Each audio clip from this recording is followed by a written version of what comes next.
Bonjour à tous.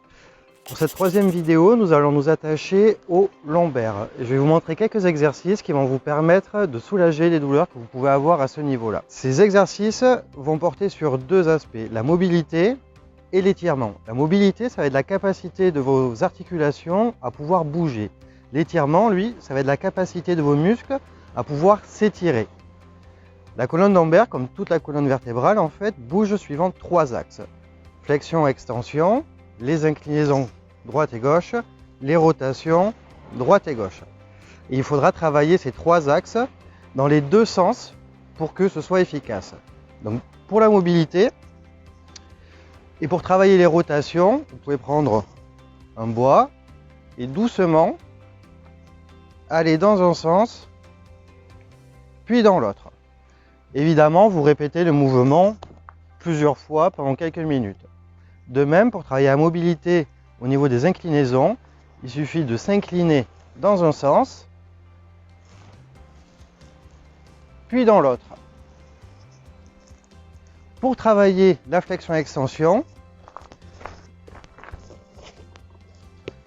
vous pouvez vous mettre à genoux en allant chercher le plus loin possible. Pour travailler l'extension, vous faites l'inverse. Pour la flexion, vous pouvez tout aussi bien ramener les genoux sur votre tronc. Une fois ces degrés de mobilité travaillés, maintenant il faut travailler les étirements. Pour les étirements, on va s'attacher aux muscles du bassin, c'est-à-dire les fessiers pour la chaîne postérieure et le psoas pour la chaîne antérieure. Le psoas, c'est un muscle extrêmement important car en fait il s'attache sur toute la partie antérieure des lombaires, il vient chercher le bassin puis la hanche. Pour le travailler, il faut faire une grande fente avant, redresser le buste, puis descendre le genou. Il faut que vous sentiez que ça vienne tirer dans le pli de l'aine, pas forcément dans le quadriceps, c'est vraiment le pli de l'aine qu'on essaye de relâcher. Voilà. Pour les fessiers, alors là je vous montre l'exemple sur le fessier droit, vous prenez la jambe droite que vous mettez à l'extérieur de la jambe gauche et vous ramenez dans cette direction. L'important étant que ça tire à ce niveau-là, au milieu de la fesse. Pour ceux qui sont un peu plus souples,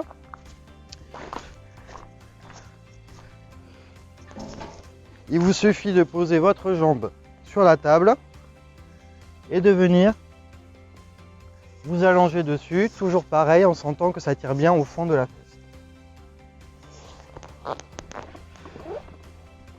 Voilà. Pour ne pas avoir mal au dos quand c'est un problème récurrent, ces exercices de mobilité et d'étirement sont très importants, mais ils ne suffiront pas. Il faudra aussi renforcer votre dos et surtout faire attention à votre posture, quoi que vous fassiez. Voilà, j'espère que cette vidéo vous aidera. Surtout, restez chez vous et prenez soin de vous. À bientôt.